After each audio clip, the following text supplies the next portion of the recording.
And I welcome Dr. Lijo Varghese and Dr. T.R. Muralidharan for box 2. And I request them to take over the session and call the expert panels and go ahead with the proceedings. Thank you very much.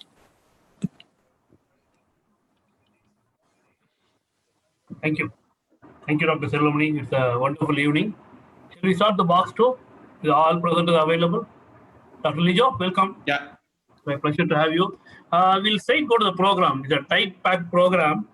Rather, shall we, as we have been instructed, we'll have the presentation and a few minutes of discussion at the end. And my humble request to all the presenters to stick to your time so that the discussion can be very fruitful. We can talk more. So let me start with Dr. Prasad Shah. It's your time, Dr. Prasad Shah. Please start your presentation, sir. Welcome. On no flow. Prasad Shah, sir.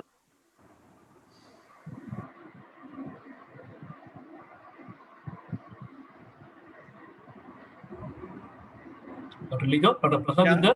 I'm not sure. Any of the organizers can say is Dr. Prasad Shah there? Otherwise, we can go to the next. No, doctor, let's move to the next doctor. Okay. That is Dr. SKB, please. Karapaya, sir, are you there? I think Karapaya also, I'm not able to see in the list. Dr. Kader Sahib. Dr. Kader Sahib, hi. Are you there? Are you ready? Yeah, I'm ready. Why don't we start with Dr. Kader Sahib on pharmacokinetic? It's a pleasure to welcome you, Dr. Kader. Please start. Thank you, sir. 1 second.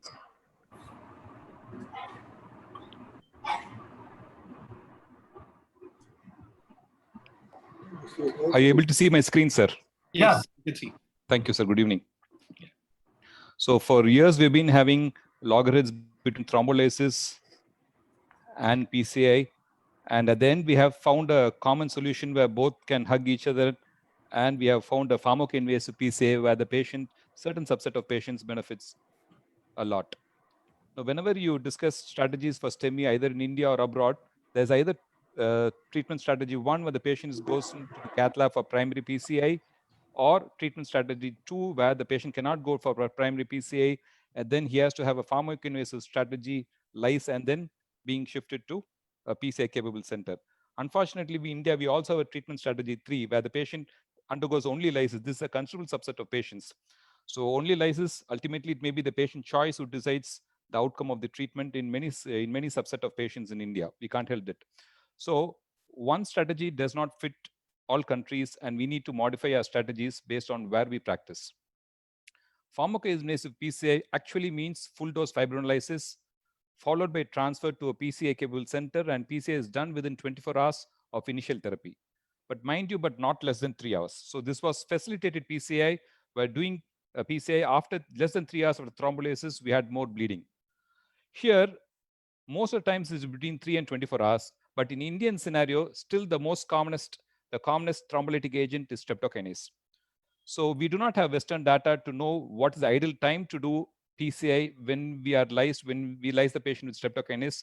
But Indian study says it should be after 14 to 16 hours, that is the latter part of 24 hours. So which subset of patients to use? We all know that patients who are eligible for lysis, but the first medical contact to balloon time is more than 120 minutes. Initially, there was apprehension both from Europe as well as US. Now it's class 1 in the guidelines from ESC, and it's class 2A guidelines from ACC/AHA. Now, why do we need this pharmacoinvasive strategy, especially in the Indian scenario? Because of socioeconomic status, country-specific healthcare resources. In India, most of the times, the primary contact for the patient is not the cardiologist. It's in fact the physician or a general practitioner who picks up the patient. Patient comes alone, or the decision-making is not with the patient or the immediate person who comes with the patient. So the patient has to be thrombolysed there. They stabilize the patient. And once everything's ready, they call us and they shift the patient for the PCI. And there are a lot of factors which also concur, where non-patient related factors like transport conditions, the weather, location, availability of PCI cable facilities, especially in a country where the majority of the population is from the rural areas where PCI is not available. Pharmacokinetic strategy works wonders in this subset of patients. So all India, Europe, as well as ACC/AHA have their own guidelines, which all concur at one point. They all say primary PCI is the gold standard But early fibrinolysis followed by PCI within 324 hours has to be implemented and is a wonderful option. There are a lot of studies starting from the 2008-2009 studying the guidelines, studying pharmacokinesis strategy. It started with the West study. We have their own Indian study, STEP AMI study. I'll be showing the data only from that. It was a small study where the patients were divided into two arms. The first arm was Group A, where they received thrombolysis followed by immediate rescue PCA upon failed lysis, or regular pharmacoinvasive PCA within 3 to 24 hours. The second subset of patients who underwent only primary PCA. You can see in this graph, the gray ladder shows patients with treated with primary PCI. These patients in the early stage have some benefit compared to the red line, which is the treatment group arm A, which received pharmacokinesis therapy, thrombolysis followed by PCI. But this initial benefit in the primary PCI group was slowly negated, and at the end you find, at the 2 years, you find there's no difference between the initial primary PCI group and the patients who received pharmacokinesis therapy. This is because the addition of events in the primary endpoint for primary groups mainly due to death and repeat revascularization. Another point which may be is because some percent of patients, considerable proportion of patients, will not be receiving stent in the patients who have been thrombolized. They'll have insignificant CAD and they do not undergo stent placement. So the risk of stent thrombosis and restenosis is is nil in those patients. But I also feel in a country like India, where most of the times it's a single operator driven cath lab, small cath labs, is only one operator and taking a lot of pressure to do in an urgent setting. Whenever you do PCI in a non-urgent basis, as it can be performed in pharmacoinvasive therapy, you have a lot of time and results may be better. So what I will do is next few minutes, I'll be sharing my own experience where I felt in this subset of patients where pharmacokinetics therapy helped me a lot. Most of these patients are in the COVID era. This is a 34-year-old boy done a week or 2 weeks back with an inferior MA and lysed for PCI. I had to struggle. This was a radial approach, the TIC catheter. I had to struggle to actually hook the RCA. This was coming high origin from the left sinus. And then ultimately, I was able to identify the lesion, but I had to switch over to femoral to do the PCI because none of these guiding catheters was able to engage. Then I had to switch over to Amplatz after trying EBU and Judkins. And with the Amplatz, I was able to finish the procedure. Imagine doing this in a time when the patient was having complete heart block and chest pain, ongoing chest pain. I would have wasted a lot of time because it took me almost half an hour to figure out which catheter to actually use for this patient. Right. This is another patient where, thrombus plus tortuosity is always tough. To add to it, if you have thrombus, it's a nightmare situation for us. This is a tortuous RCA where, again, I have to take multiple guide catheters to engage, and then to get past this tortuosity and use thrombus aspiration took me a lot of time. But if you have done this in an elective setting where the thrombus is less and you have more time to actually choose your stent and your hardware, you can place yourself at ease and the outcomes also would have been better. The third thing which worries me actually is calcium. You all accept patients who have intense or dense calcification.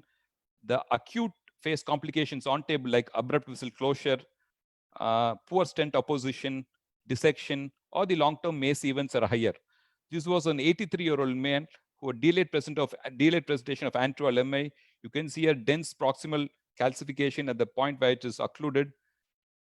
You know that you cannot use, you can use, but it's a relative contraindication to use rota in a thrombogenic milieu. Use of rota ablation itself can attract platelets and can cause platelet activations. So ultimately, we had to put an IAP, and this patient did well just with balloon dilatation. If it was a planned PCI, we could have stabilized him, taken him for rota, and then put a stent. Anyhow, this patient is 2 or 3 years old and is doing well with simple balloon dilatation. Right. This we encounter very commonly in young patients, especially in India. No risk factors, only smoking, or may not even have that thrombus burden. The one thing which scares me most is thrombus when we do primary PCA. And in this COVID era, this patient also was done a week or 2 back. In this COVID era, we find we have pharmacoinvasive strategy by default in our hospital. It gives me a lot of time. the thrombus aspiration has remarkably reduced, and other MACE events also, and the other events also reduced considerably. This thrombus, especially in the LAD, scares me a lot more than the RCA. So this, we did not do anything. We just did a direct stenting after simple balloon dilatation, and the patient did well. Another thing which I encountered doing primary PCI is, on the left, you can see a instant thrombosis. Thrombosis.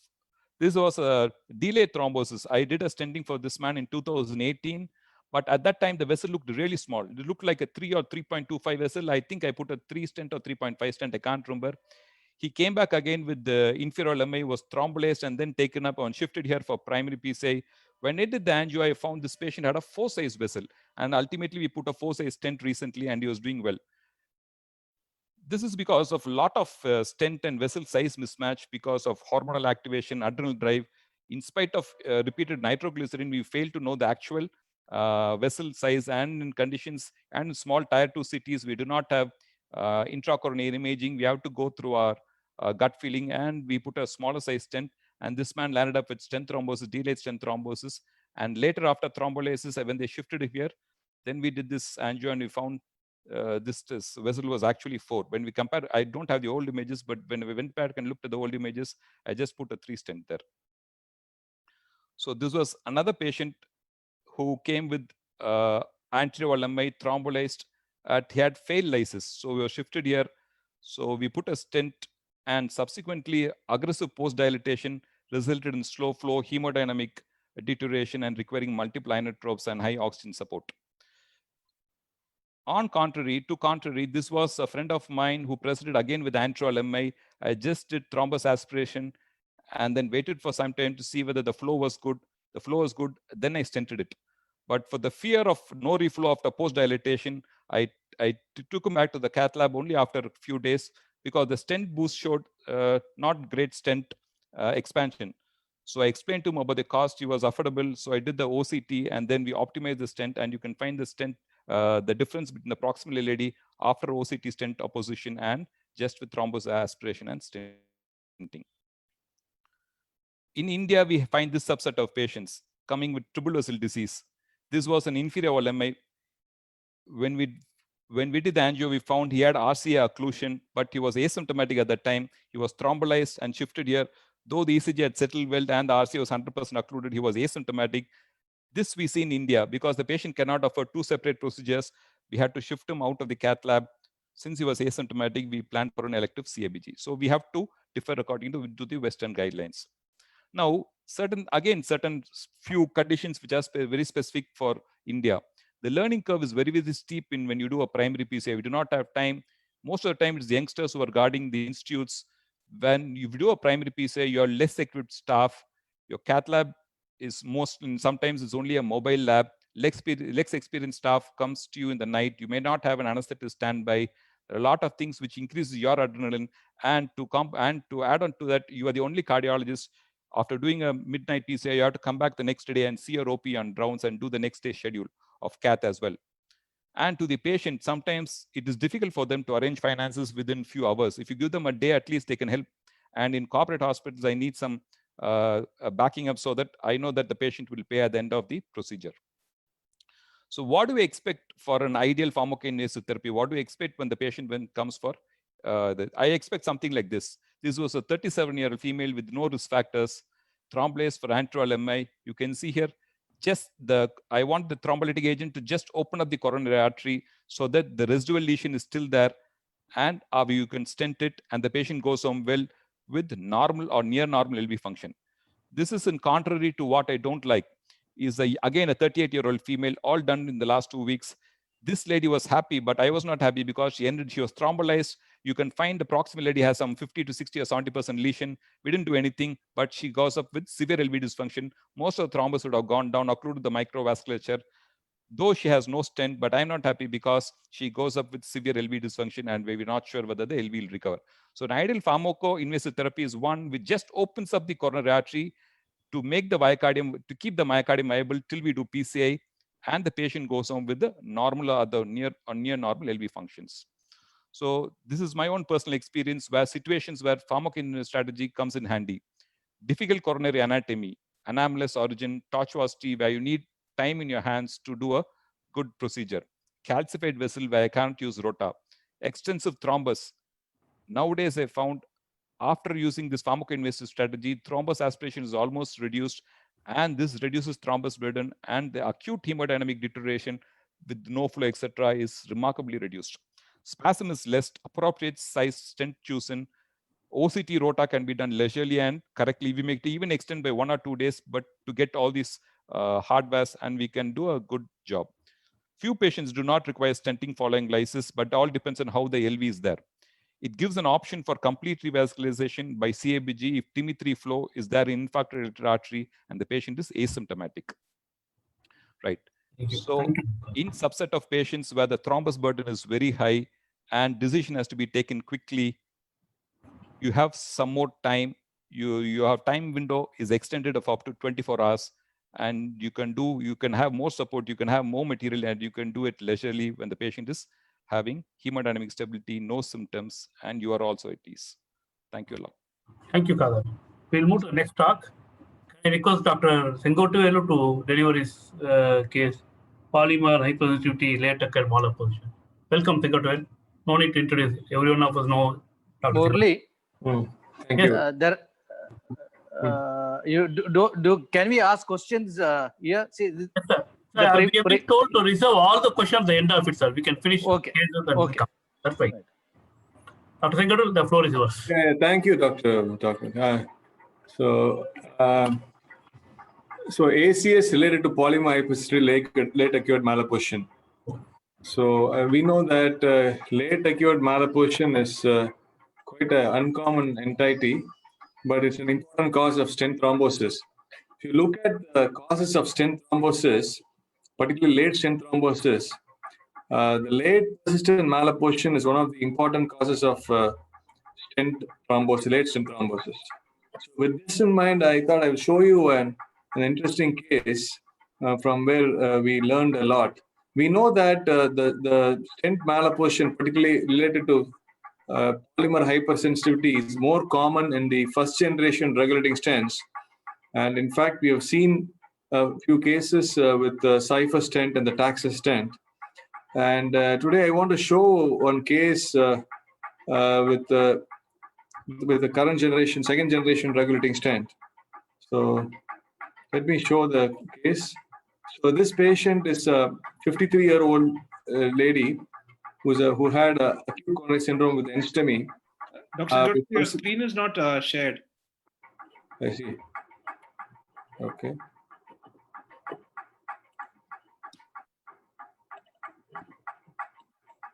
Is it now seen? Yeah. Now it's seen. Yeah.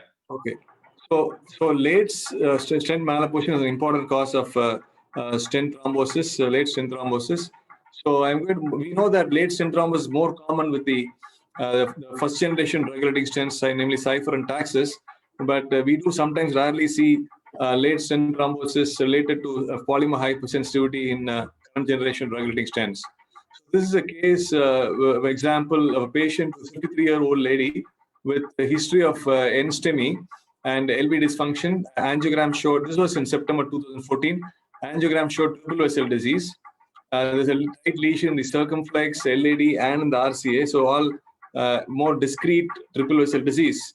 So we offered her a multi-vessel PCI, and she accepted, and we did a staged multi-vessel PCI, which was done using Zyne stents, 2.523, 328 to circumflex, LAD. You can see the result after stenting. The circumflex and the LAD is a good result to the LAD, and we also the RCA with the Zyne's prime stent. This was done in 2014. So she was doing well, and check angiogram. We staged procedure, and both about a month later we did the RCA. So the LAD and the circumflex stents were patent, and she was on aspirin and ticagrelor. 1 year later, she came for a routine follow-up. She was asymptomatic. So her normal LV function was normal. The important thing is her stress test was negative at 9 meds.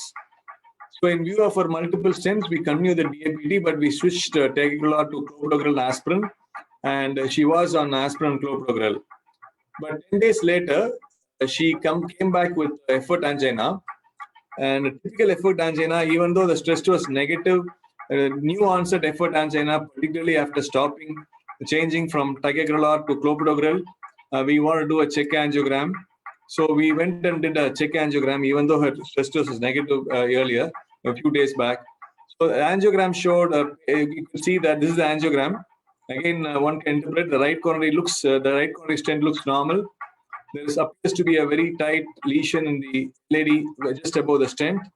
And I think it's interesting to, anyone can make a guess. It's very interesting to see in this kind of a tight lesion. It just developed within a few days after she changed over from ticagrelor to clopidogrel. And this was the circumflex stent, again looking very hazy. And as you can see, it is looking patent, but more, you could see carefully. You can see something I will tell you as the case progresses. So what is the possible diagnosis and what should be next?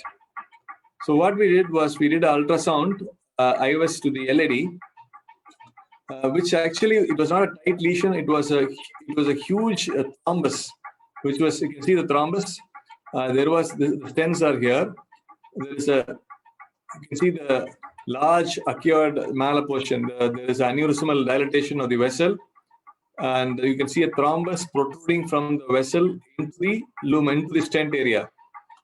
So that's what we saw in the angiogram. It was actually a late acute malapposition with a stent thrombosis, with thrombus protruding into the stent. But when we saw the ultrasound, there was a patchy malapposition all through the stent. And we thought we should treat this. But I know, as you can see, the malapposition is huge and some vessel size is more than 8 or 9 millimeters in some areas. It's difficult to oppose a stent in that vessel. But however, we thought we should do, and we first thought that we should just treat this thrombus pharmacologically before we do aggressive dilatation. So what we did was we switched over back to ticagrelor, and we started on low molecular weight heparin, and thought we'll repeat the coronary angiogram after 10 days. And as expected, you could see that the thrombus is disappeared after low molecular weight heparin, and the ultrasound also shows that the thrombus is cleared off, but there's a large malapposition. This is acute malapposition related to the stent, possibly stent hypersensitivity, polymer hypersensitivity. What we did was we post-dilated maximum possible with a large balloon as much as possible. We know that we couldn't achieve complete apposition. But after complete position, what we did was, even though the right coronary artery was normal, we thought we should check the right coronary artery, because we know that if you look at the circumflex also, I'll show it to you again. Now you can see there are some small areas of aneurysm extending within the stent. So we thought, even though the right coronary artery appears normal, we thought, having seen some aneurysms in the LAD and circumflex, we should go and proactively image right coronary artery to see whether we are having any aneurysm. So we did an OCT to the right coronary artery, and we found a lot of like this evaginations and also small aneurysms. You can see the malapposition, gross mass malapposition. This is again acute malapposition, which is not seen in the angiogram. So by doing an OCT, we could clearly find out what was not seen in the angiogram. And this was very interesting. And then we thought what we should do. So we thought we have patent stents, but all of them are grossly dilated vessels with potential to form thrombus. But at present, pharmacologically, we have treated, there's no thrombus. So we'll manage medically, got to continue with ticagrelor and aspirin and have a close follow-up. That's what we did.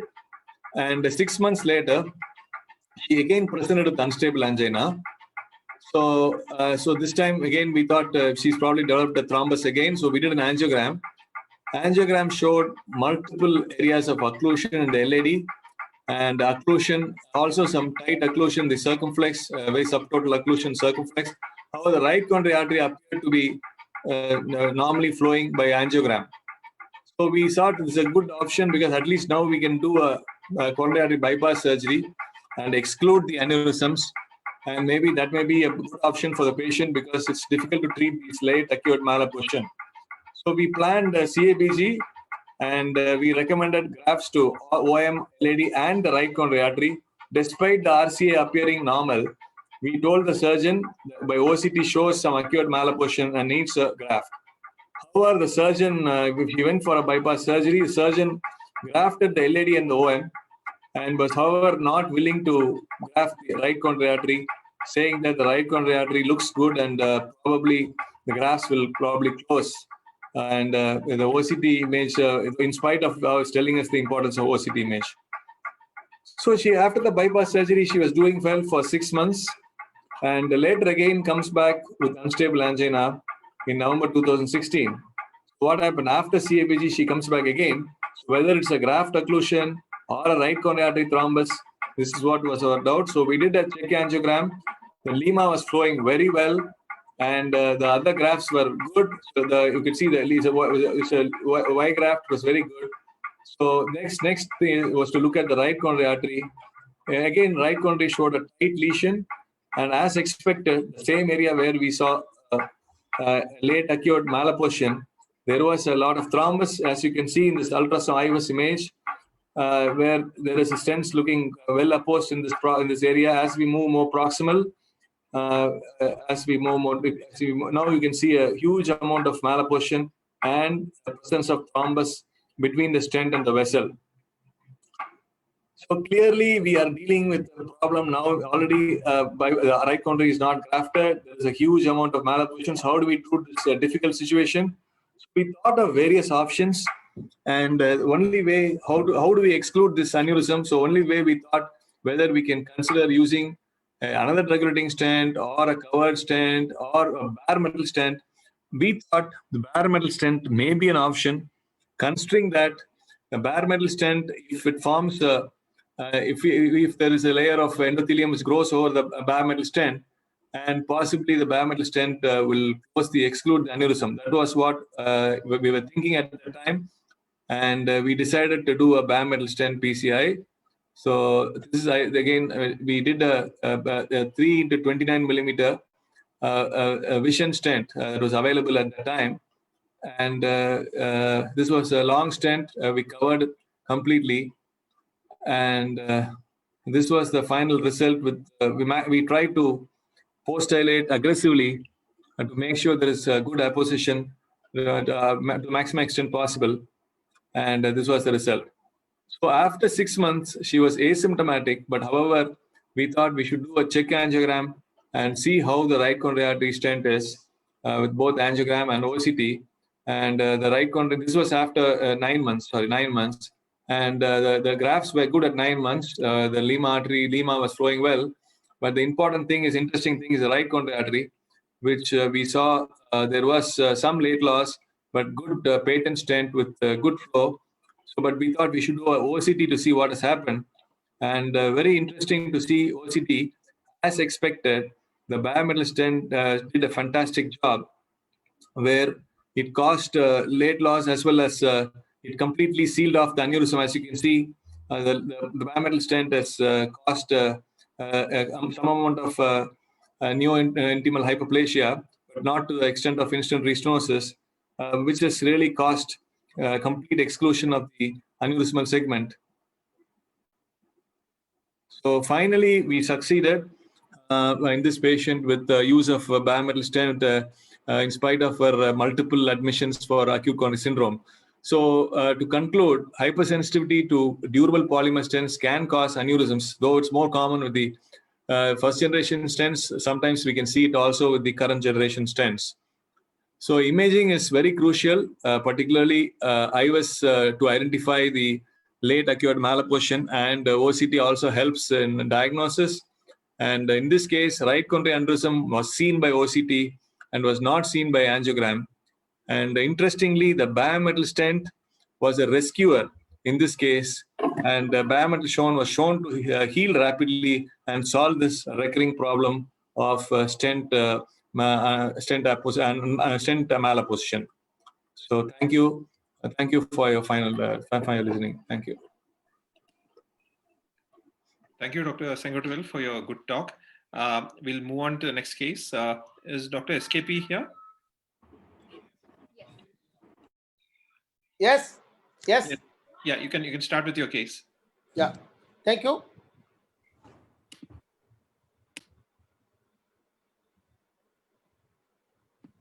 Are you able to see my slides? Yes, sir. You can just go to full screen.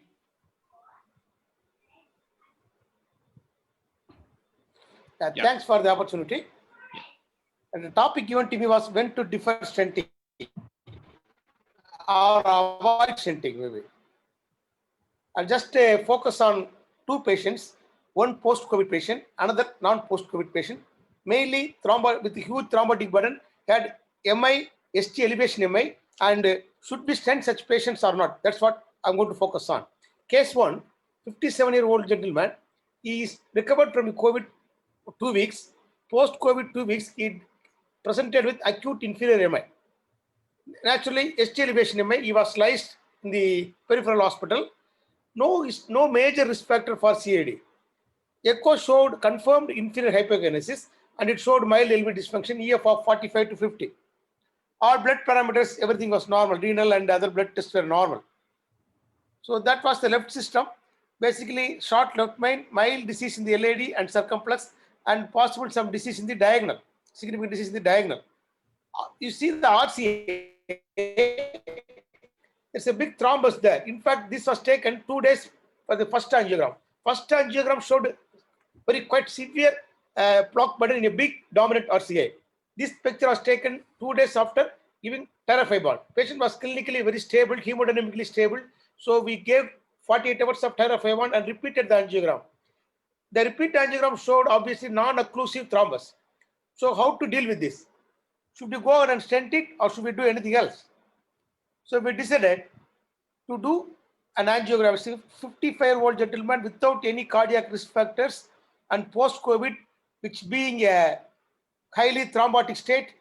So we wanted to be very careful before deciding on stenting. So we did the angiogram. So we did the OCT. See the OCT.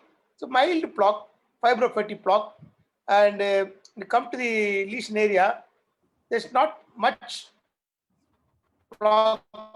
There's no major plaque burden, and the area is very good. When you come to see that there's a thrombus coming, white thrombus, the big white thrombus. There was no evidence. It's a white thrombus. There was mild plaque erosions. No evidence of any plaque rupture, and the MLA was more than 7. So with this picture, we decided not to stent it. If when there is no evidence of any thin cap fibrosis or any features of vulnerable plaque, like a big necrotic core, rupture of the fibrotic cap or thin fibrotic cap, maybe less than 60 microgram, all this, if this picture has been there, we would have thought about stenting the patient. But this patient never had these such features of plaque rupture or vulnerable plaque, and just had a white residual thrombus with a good MLA with the possible features of plaque erosion, not rupture.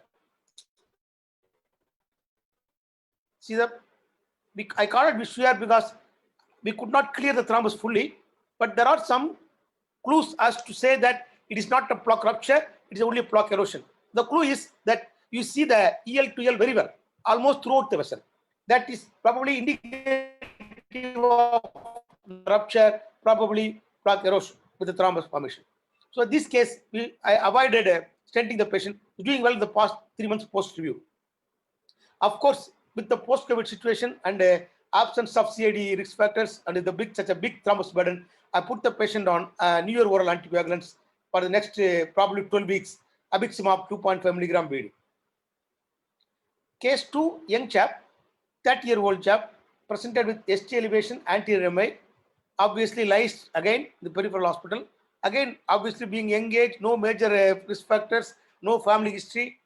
Again, all the parameters are normal except that anterior hypokinesis and mild LV dysfunction in the echocardiogram. RCA was normal.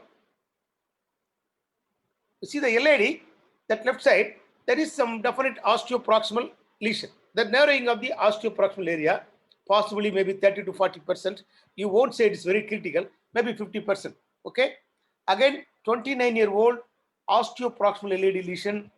I just wanted to be very careful about stenting this patient. So again, I sought the help of imaging in the form of OCT. Maybe if it is an elderly patient, such atheromatous osteoproximal lesion, you could have thought of revascularization by any method, either stenting or bypass surgery. But young patient, obvious side effects of stenting, I wanted to image the lesion first. Again, OCT showed otherwise normal vessels distal to the lesion, and there was some poor clearing of the blood. When you come to the lesion site, the area was 3.8, or more than, it is more than 2.5. You see that erosions now, just above that there is some thrombus there, white thrombus there. This patient had clearly showed signs of plaque erosion with the thrombus on it. And again, if the MLA has been less than 2.5, which probably correlates with the positive FFR in the OCT, then we would have thought about revascularization options. Here the MLA is very good, and there is a definite evidence of plaque erosions and no evidence of plaque vulnerability. That's more important. No big necrotic core, no big necrotic core, no thin fibrous cap, no inflammatory cells visible. These are when these features are not there. When the MLA is good and the obvious signs of plaque erosions, you just need to defer stenting. Again, this patient was left on the conservative therapy and is again doing well. That's how to identify plaque rupture in the OCT. Obviously, thin fibrous cap, less than 60 microgram, and a large lipid core. You will see large lipid core with the signs of lot of inflammatory cells in the form of macrophages. Here you get a thick fibrous cap, and this is mainly smooth muscles. The erosions plaque has mainly smooth muscles, not the lipid core. That is the one which differentiates. Okay, and plaque erosions have more of a white thrombus, platelet-rich thrombus. Here it's a red thrombus. We identify it because of the good attenuation. Red thrombus has a shadow. White thrombus, platelets, they are not at good attenuation as RBCs. So you will have you won't see the shadow behind the marker. So this is one of the example of ruptured plaque.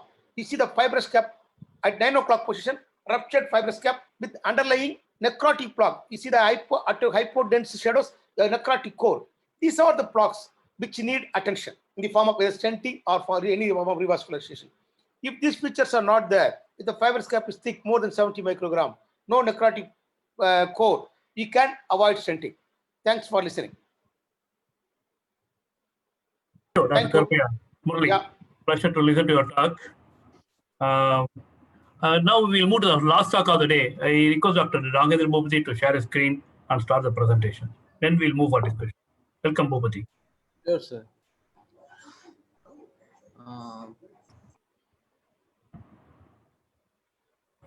You are muted, Bhupati. You are muted. Please share the screen also. 1 second, sir.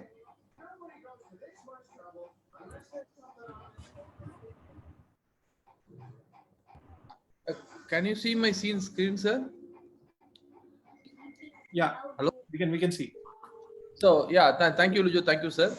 So the topic given to me was aberrant vessel closure. It's a big topic already, sir. One speaker was supposed to talk on no flow. So I have confined myself to aberrant vessel closure related to root ablation. Thank you for this opportunity. I thank the ABC team for providing this opportunity. I don't have any conflicts regarding this particular talk.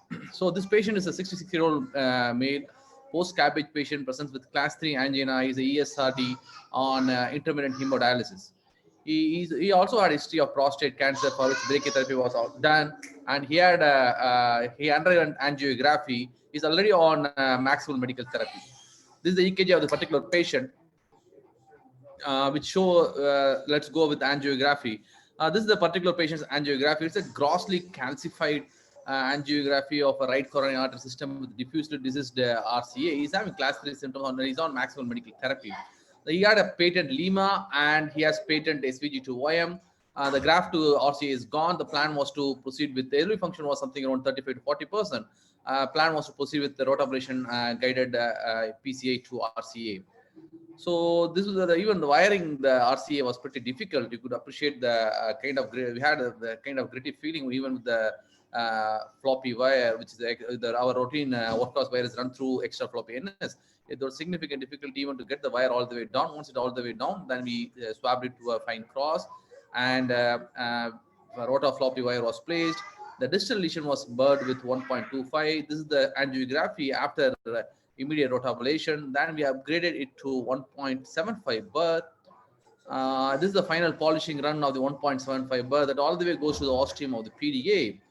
Post 1.75 burr, as expected, has got a significant slow flow in the RCA system. The first thing that needs to be seen when a patient develops slow flow is looking at the blood pressure of the particular patient, because the treatment strategy significantly differs according to the blood pressure. If the blood pressure is stable, we give vasodilators. Intracoronary installation of vasodilator was given using a dual lumen catheter. We can use twin pass, or you can use crusade catheter to all the way go down, and so that you don't lose the wire position.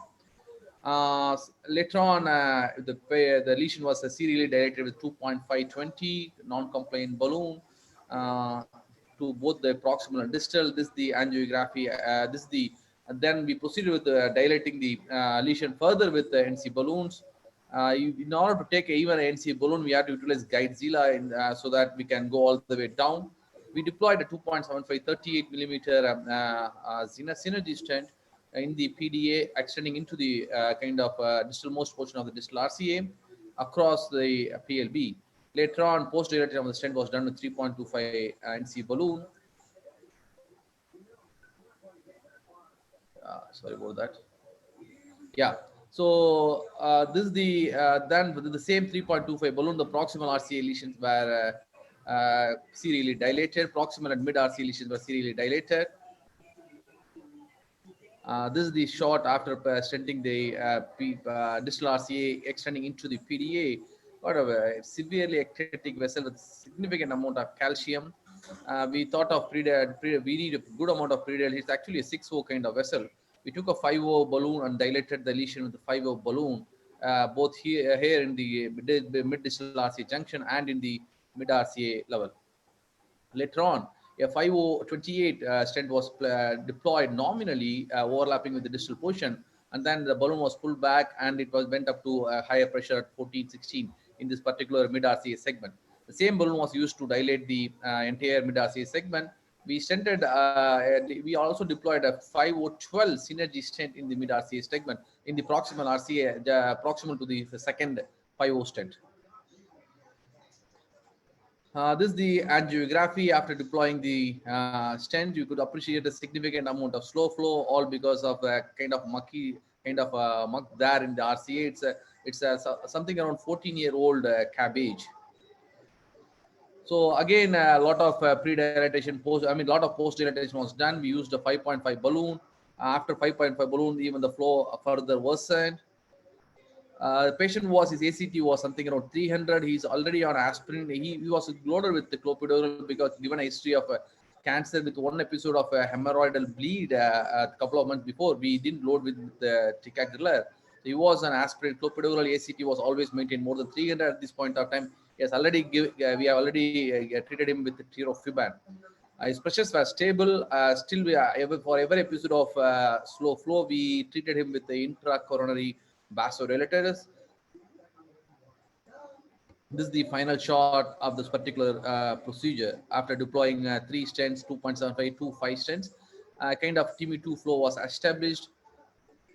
So just for the sake of discussion, prevention is always a better strategy in managing patient with abdominal vessel closure. The exact mechanism of slow flow that happens after rotablation is not clearly known, though it's presumed that there can be a kind of endothelial swelling, neutrophil infiltration, and platelet activation and distal embolization of even calcium plug. The problem with rotablation as compared to other no-flow thrombotic phenomena is that the multiple calcium debris are going to go distally, they are unlikely to clear. So the outcome as compared to a kind of thrombus-related slow flow is much better as compared to a calcium-related slow flow. So sometimes the patient won't come out of the procedure, especially after rotablation-related no-flow phenomena. What are all the high-risk lesions? If the lesion is going to be long, if it's a LAD lesion, it's densely calcified lesion. If you're using multiple bursts, bigger burr, longer burring time, higher speed. These are all the time when you have a significant amount of slow flow related phenomena in root ablation. We used to have a strategy of checking the LV EDP and kind of having a gross look at the LV function. The LV function is pretty bad and LV EDP is high. We used to go with the kind of LV support device, which is the only LV support device at present available in India, which is feasible. I would not say only, which is currently feasible for most of the patients is the IABP. If your institute can proceed with ECMO, we have ECMO backup. So sometimes we cannulate and take access, go ready, prepare the patient so that we can go ready on ECMO if there is going to be any kind of hemodynamic collapse. Unfortunately, the cost of Impella prohibits it to be a kind of a commonly utilized procedure in most of the patient. The strict following of a rota hygiene, we call it as rota hygiene, strict following of a rota hygiene, which we call it a short burring time, less than 20 seconds, slower speed, and kind of pecking motion. Always keeping a blood pressure, systolic blood pressure of more than 100. The coronary perfusion, as we all know, depends on the systolic pressure and diastolic pressure, and the difference between diastolic pressure and the coronary LVEDP goes with the coronary perfusion pressure. If there's going to be significant drop in your mean pressure, your coronary perfusion pressure is going to drop down further in this particular situation. So we constantly monitor the blood pressure and ensure that the mean blood pressure is more than 65 and the systolic blood pressure is more than 100. If it is going to be less than 100, we definitely avoid rota ablation, and we may preemptively even start the patient on inotropic support or vasoconstrictor like phenylephrine. Give a small dose of vasoconstrictor bolus, 100 mics of phenylephrine in 1 ml, and then get the pressure more, and then go with the ablation. It is very essential to maintain ACT more than 300 in these procedures.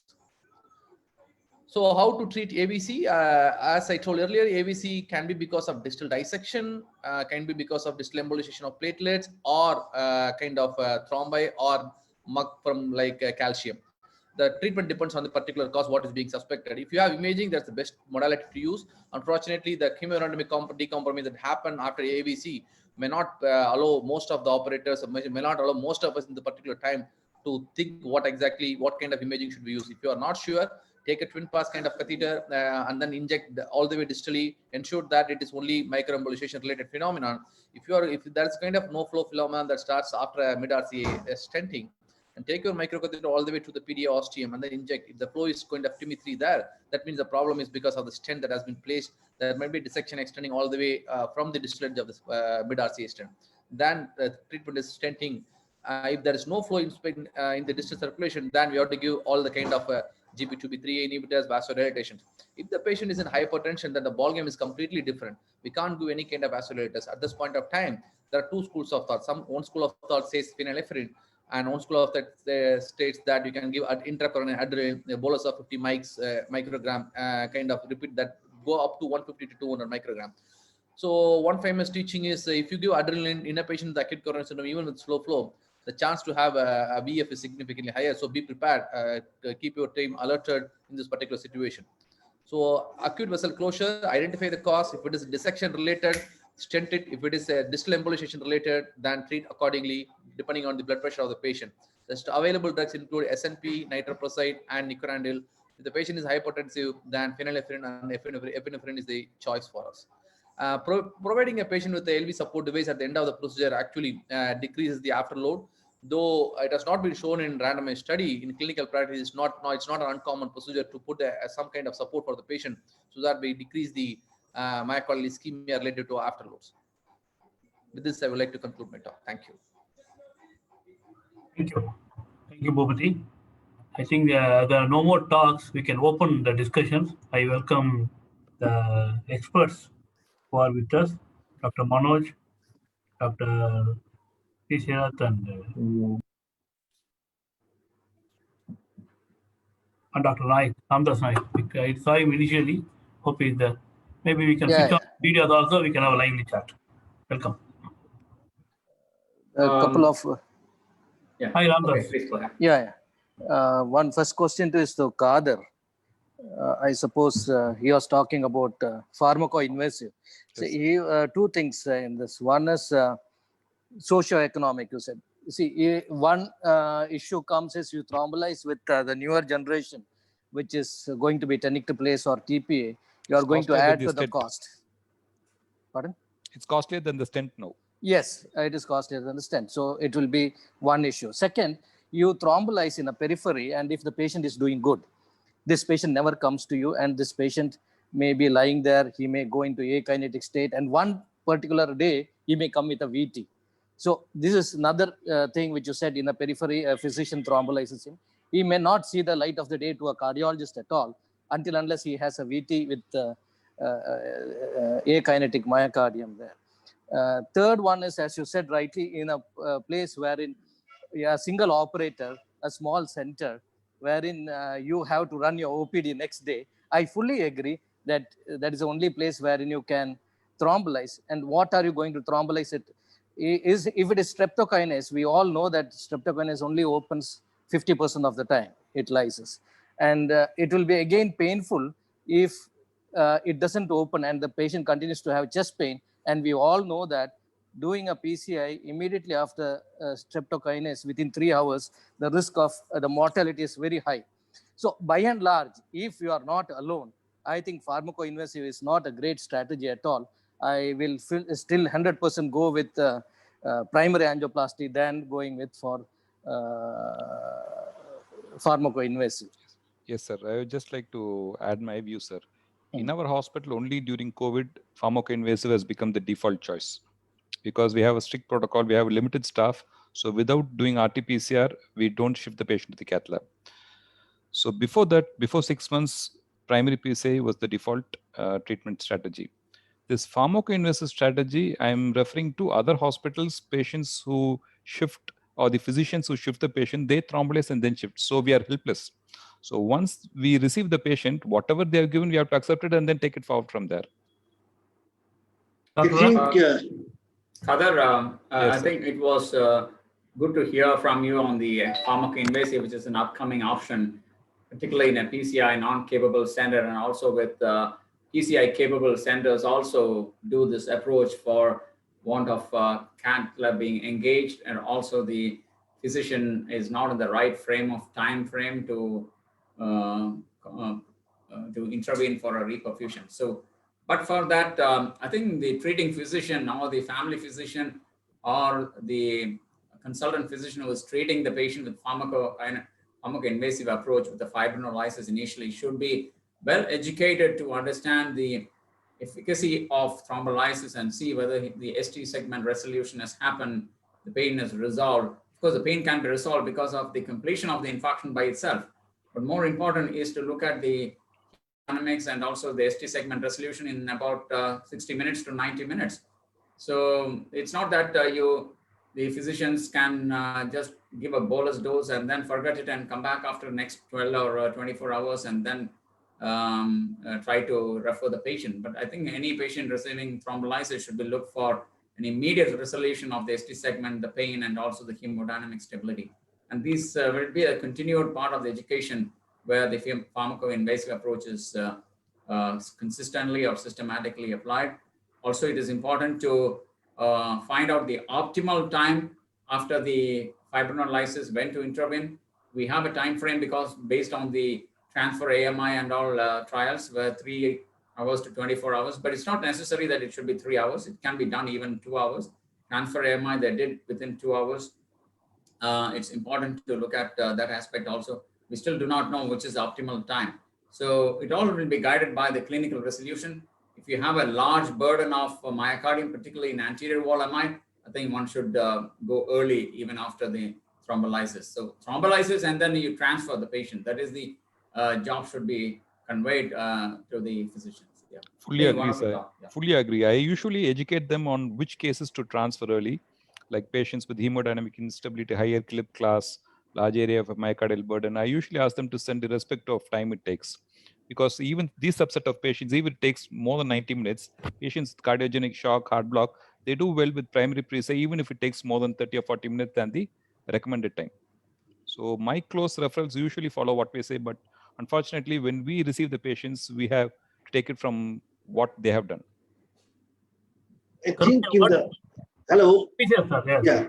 See, I think in the era of COVID era, the primary angioplasty has gone for a toss.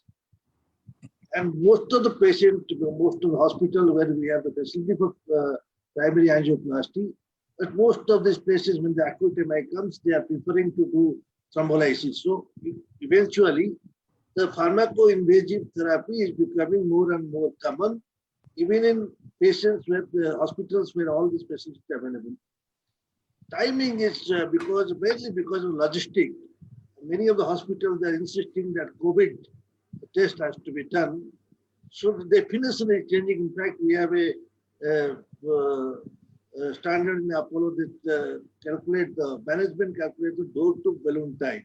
It's all after the COVID is all getting extended. So I have told them now you have to plan door to balloon time is cath lab door to the balloon, not from emergency to the cath lab, because main delay is transferring the patient to the cath lab because of this COVID testing and all that. Gradually, we all are learning how to overcome this. We are just taking the patient, doing it, and in the meantime, the product is available. We are taking all precautions. Then after that, we decide where to go. But I think the management of acute MI in COVID era is changing, and a lot of patients are undergoing pharmacoinvasive therapy instead of primary angioplasty. Gradually, this is going to happen, and I think we are helpless in this. Only thing is, we can take all precautions, but the management, all the sisters are involved, cath lab staffs are involved, ICU doctors are involved. They have to be protected.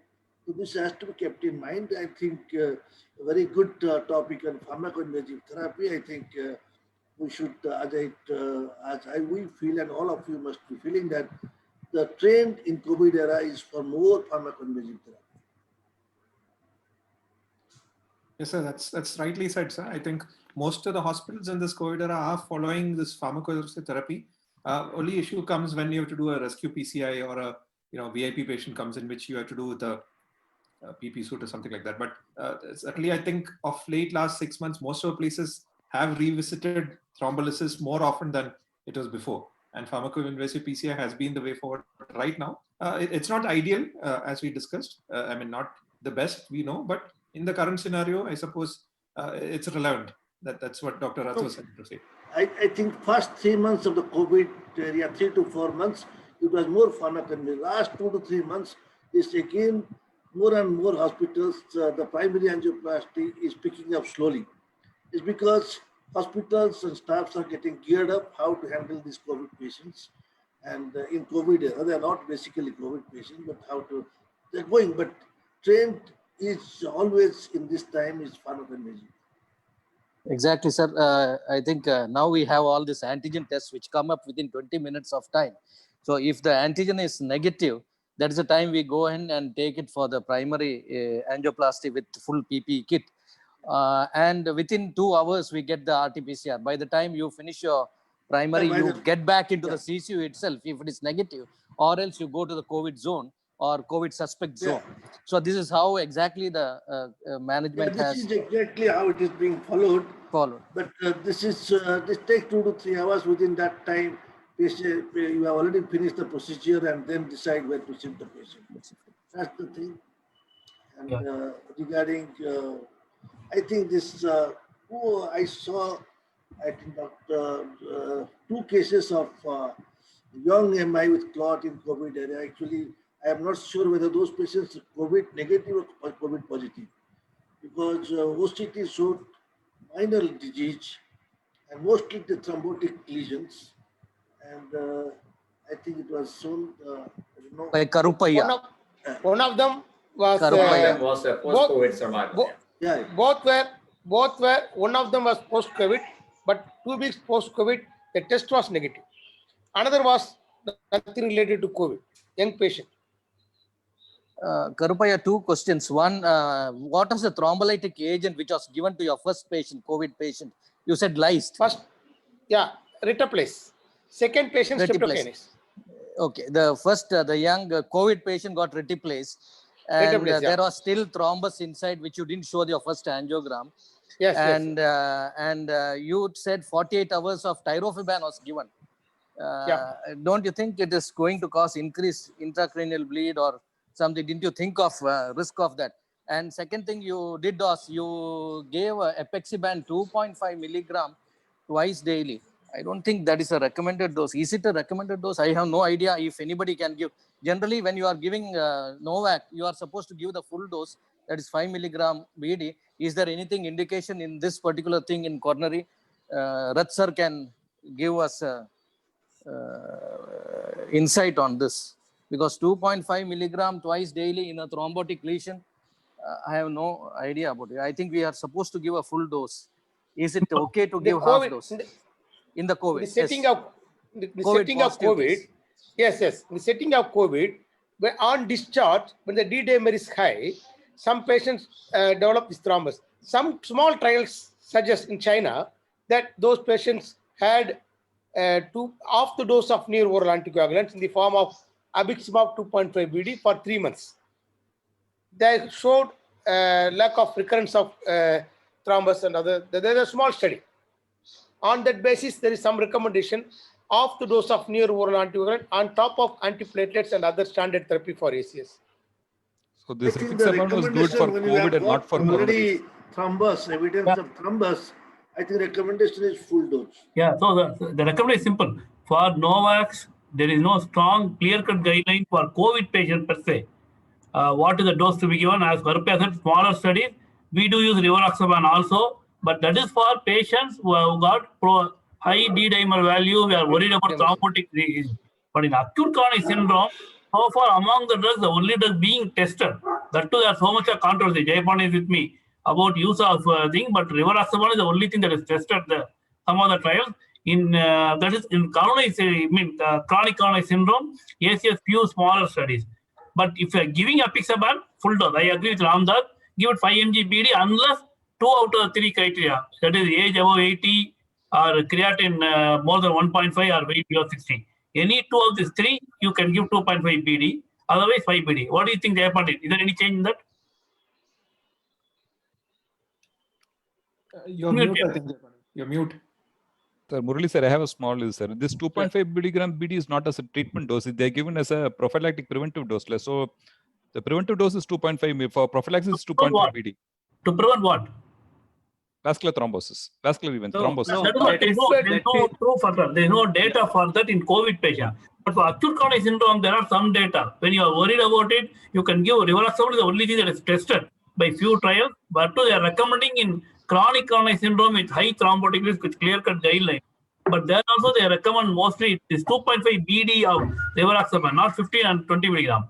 But whereas coming to other side, ACS with atrial fibrillation, we all know that. We have enough clear-cut recommendation what to do in this group. Yeah. This 2.5 BD. Yeah, go ahead. This 2.5 BD abiximab was tried in not in acute coronary syndrome patients. They were given for DVTs and PEs post-COVID. Yes, sir. At that time, there was no trial for acute coronary syndrome. But any neuroanticoagulant, no trial was done. So on that basis, it was given to prevent further thrombosis. You cannot be definite about these things. The trials were small and the duration of follow-up was also very small. That small trial also, sir, in COVID prevention for PE and TVT in 2.5, that is also denied by another small study. They recommend the full dose, even though they prevent the even due to COVID. In your case scenario, your main issue is thrombus, so we can go for 5 mg full dose. That is recommended dose. Am I correct, sir? Dear, Already the clot is there. COVID is a high thrombotic state. Here, already clot is there in coronary artery. So I think you should go for full dose. Of course, there is not enough study to, but logically, you are dealing with a COVID, post-COVID patient who already has a thrombus, and you want to give a long-term anticoagulant. I think it's a full dose. That's what my understanding is. Okay. Even some post PTCA patient in COVID patient, even our center also 1 or 2 my senior colleagues have seen.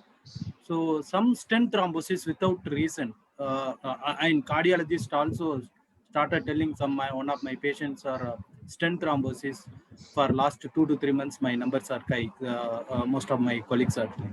So in this patient, even recommended 2.5, it's not good. I think we can go for full dose. Even apixaban, that small study only, even we can go for rivaroxaban and full dose.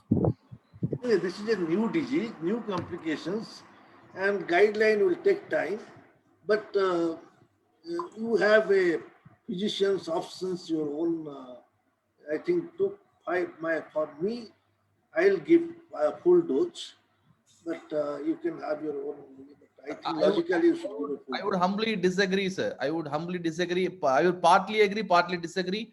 First point, in spite of having thrombus inside the OCT, the current evidence is there's no role of anticoagulants at present. The OCT presence of thrombi in OCT doesn't mean that patient should be an anticoagulation, number one. Second one, if at all I'm going to start the patient on anticoagulation for XY reason, even in COVID era, I will not start the patient on triple antithrombotic therapy. I will start the patient on Plavix-based antithrombotic therapy along with apixaban or whatever the agent it is. And if I'm going to start the patient on anticoagulants, then I will definitely give full dosage of anticoagulants. So when we are dealing with the patient with COVID, the D-dimer positivity, it means already the system is activated for some amount of thrombi is forming here and there. So that means that already he is entering into the phase of, he's still not produced a symptomatic DVT, which is identified by laboratory measures by means of Doppler or CTPA. But he has developed some kind of microvascular thrombosis in the system. That is the reason it is being recommended to give full dosage of anticoagulants. If it is apixaban, it's 5 mg. If it is rivaroxaban, 15 mg. That's being recommended. I was there in New York when the COVID era was in the peak. And during the time, it was actually Mount Sinai which identified that anticoagulation plays a significant role. Dr. Fuster team identified it. So we started giving only full dose. And in patients who are having COVID positivity, we have done primary PC in those patients. We go with Plavix with apixaban 5 mg BID. We don't give aspirin and we don't give either prasugrel or ticagrelor in those patients. We go with Plavix and apixaban 5 mg BID dosage. So if it's COVID positive and there is some amount of thrombotic thing going on, and if you want to give apixaban for COVID, then we change the strategy to Plavix with apixaban. I think Selvamani sir have a clear-cut guideline comes. I think physician discussion is the best way. We have to wait till clear-cut guidelines come over in this type of cases. I think my senior colleague Selvamani sir have some experience about his patient. I think I want to share. Selvamani sir, can you hear me, sir? Yes, Jaypan, what do you want to say? I don't get it properly, please. Can you repeat? We have your voice is not clear, sir. I think we have some patients post COVID, some patient after PTCA, 2 or 3 patients have some stent thrombosis. We don't have that much of experience. Previously, we for last 6 months we got 3 or 4 patients, I think. Yeah, we have seen in our hospital also, but personally, I have not seen any experience post-COVID stent thrombosis.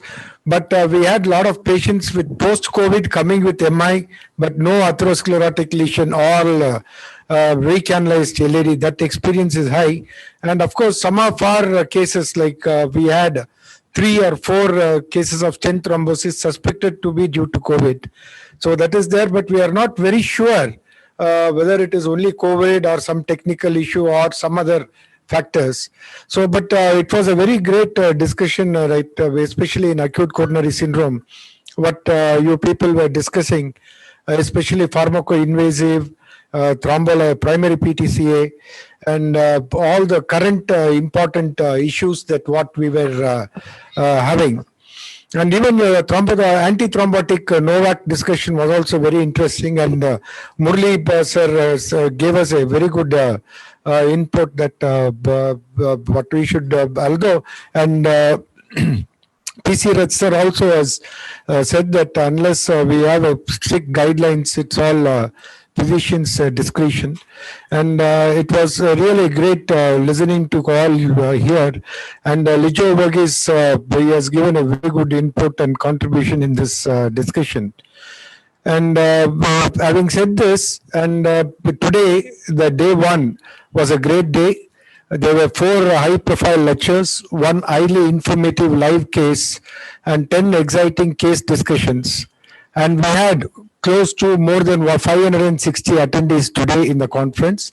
Right now, I think there are 480 people online right now listening to this discussion. I thank each and every faculty of today's session and each one of you for the attendance and participation in the program. And looking forward to see you, each one of you, tomorrow at 5 p.m. for approach for management of bifurcation challenges. And I'm sure that tomorrow would be yet another exciting day. Till then, take care, be safe. And I once again thank all the panelists as well as expert panel and moderators and all the presenters for the excellent presentation and contribution in the development of our knowledge. Thank you very much.